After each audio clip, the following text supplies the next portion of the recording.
इस वक्त की बड़ी ब्रेकिंग, बिहार चुनाव पर एनडीए में चिराग पासवान को लेकर बड़ी खबर। चिराग को 25 से ज्यादा सीटें देने पर अंतिम दौर में चर्चा चल रही है। सूत्रों से हमें बड़ी खबर मिली है, चिराग को 1 या 2 सीटें ज्यादा दी जा सकती हैं।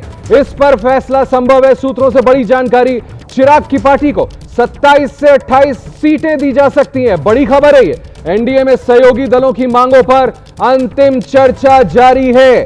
दिल्ली में ही डटे हैं चिराग पासवान, जीतन राम मांझी और उपेंद्र कुशवाहा। बड़ी खबर चिराग पासवान को लेकर, उन्हें कुछ एक्स्ट्रा सीटें भी दी जा सकती हैं। अंकित, बड़ी खबर जो आपने बताई, चिराग पासवान को मनाने के लिए कुछ 2-1 सीटें एक्स्ट्रा भी दी जा सकती हैं।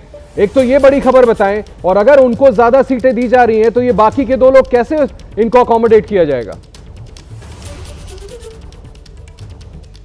बिल्कुल आशीष, मैं उसी खबर पर आ रहा था, लेकिन क्योंकि मैं जिक्र कर रहा था इस बैठक की, तो इस बैठक में जो है आज अभी वो अंतिम नामों पर मोहर लग जाएगी जो सीसी के सामने जाएंगे, और फिर वहां से एक तरह से क्लियरेंस हो जाएगा कि कौन कौन उम्मीदवार जो है पहले चरण के चुनाव मैदान में उतरेंगे। लेकिन जिस बात का आप जिक्र कर रहे हैं, ये हमारे पास में बड़ी जानकारी निकल के आई है पिछले 24 घंटों के दौरान। देखिए, शशांक ने कुछ देर पहले जानकारी दी थी कि 203 सीटों पर जेडीयू और बीजेपी के बीच में समझौता हो गया है। ये बिल्कुल ये सही खबर है, लेकिन उसके बाद में अभी पिछले कुछ घंटों में जो डेवलपमेंट हुआ है, जो दिल्ली में हमको पता चल रहा है, वो जानकारी देना भी जरूरी है। और वो यही है कि मुमकिन है, फिर मैं कह रहा हूं मुमकिन है, अभी जो चर्चा हुई है कि चिराग पासवान की 1-2 सीटें बढ़ाई जाएं, मुमकिन है उनकी सीटें 27-28 तक पहुंच जाएं। लेकिन ये कैसे पॉसिबल है, अब वो समीकरण बताता हूं। अभी जो संजय झा, लल्लन सिंह और विनोद तावड़े की केंद्रीय गृहमंत्री अमित शाह के साथ बैठक हुई है, जो अभी आपने जानकारी दी दर्शकों को, मुझे जो जानकारी मिली है सूत्रों के हवाले से, उसमें चर्चा एक पॉसिबिलिटी इस पर भी हुई है कि अगर हमारे सहयोगी यानी कि चिराग, उपेंद्र कुशवाहा और जीतन राम मांझी कहते हैं कि हमारी कुछ